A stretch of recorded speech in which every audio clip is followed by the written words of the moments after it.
الآن نتعرف على موعد وتوقيت والقنوات الناقلة والمعلق لمباراة منتخب المغرب ومنتخب بلجيكا في إطار الجولة الثانية ضمن منافسات كأس العالم قطر 2022. الآن نتعرف على الموعد والتوقيت والقنوات الناقلة. ولكن قبل أن نبدأ فضلا وليس أمرا اشترك في القناة وفعل زر الإشعارات ليصلك كل ما هو جديد.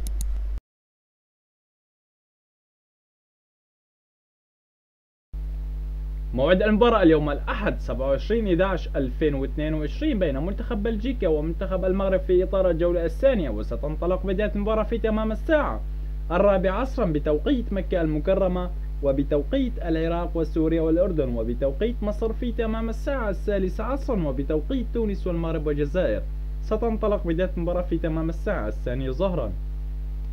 وستذاع المباراة عبر قناة بين سبورت الرياضية القناة الأولى، وسيعلق على أحداث المباراة المعلق جواد بدة.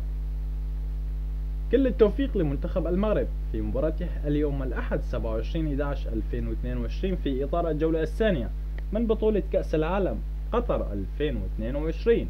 أترك لنا تعليق توقعك لنتيجة المباراة، ودمتم في أمان الله.